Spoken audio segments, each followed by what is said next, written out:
tous. Voilà, je vais vous proposer, comme le confinement risque de durer encore un petit moment, je vais vous proposer un nouvel genre de vidéo, donc en vous expliquant exactement les mouvements, comment on doit faire. On va commencer déjà par un premier mouvement qui est pour moi un des plus importants, ce qu'on appelle le squat.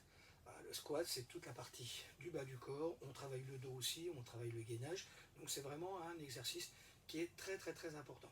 On n'a pas le temps d'expliquer vraiment pendant les cours comment se fait le squat, donc là je vais en profiter pour bien vous expliquer tout ça. Alors déjà ce qui est important, c'est que au niveau du squat, on doit avoir les jambes bien parallèles, écartées, largeur des hanches. Voilà. Alors après il y a plusieurs positions de squat, on verra ça après, hein, mais la position de base c'est les pieds parallèles, les jambes écartées, largeur des hanches, et puis le mouvement c'est de bien plier les genoux dans l'axe du pied, c'est-à-dire que le genou ne doit pas rentrer à l'intérieur ou ne doit pas s'écarter. C'est dans l'axe du gros orteil, c'est-à-dire, voilà, avec le bâton, on voit bien l'axe directement du gros orteil. Si vous avez votre genou qui se désaxe d'un côté ou de l'autre, là, attention, ça sera des petits problèmes. Deuxième point très important, c'est que quand vous faites votre flexion, votre genou ne doit jamais avancer plus loin que l'axe du pied. Vous devez toujours rester en arrière de l'axe du pied. D'accord ? Et pour ça, il faut donc bien emmener les fesses en arrière. Voilà, jamais dépasser l'axe du pied. Le genou ne doit pas partir en avant. Et avec ça, pas de problème, on ne se fait pas mal au genou.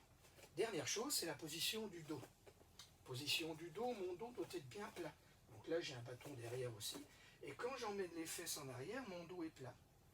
Alors ma tête, elle ne regarde pas au-dessus, parce que sinon je ne peux pas avoir mon bâton complètement collé. Voilà. Donc ma tête, elle regarde juste devant moi. Toujours devant moi. Voilà. La tête ne bouge pas, et là je peux faire mon mouvement correctement. Voilà, donc maintenant, on a bien expliqué le squat, eh bien je vais vous montrer différents moyens de faire le squat. Voilà, alors, en premier, il va déjà y avoir le squat normal. Donc les pieds bien parallèles comme je vous ai montré, et puis je plie, j'amène mes mains devant et je reviens. Et je repousse. Ouais. D'accord ? Là, et quand je pousse, je tends les bras vers le bas. Main poussée vers le bas. Ça, c'est le squat normal. Deuxième squat, c'est le squat sumo. Avec les pointes de pied tournées vers l'extérieur, les jambes assez écartées. Vous avez vu mon genou ? Écarté, genou, juste en dessous du talon. Il ne faut pas trop écarter, sinon ça n'ira pas, d'accord ? Voilà.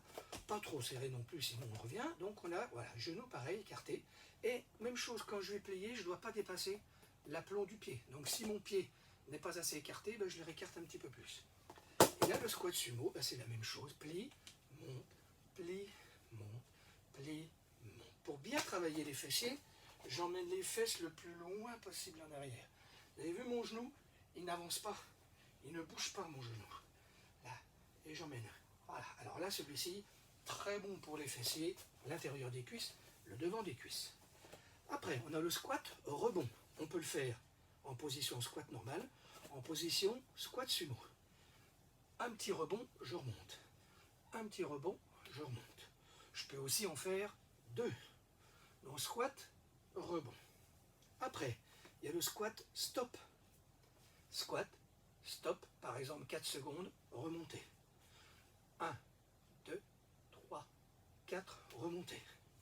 1, 2, 3, 4, remonter. Après, il y a le squat chaise. Donc, j'ai une chaise derrière, je vais m'asseoir et je me remonte.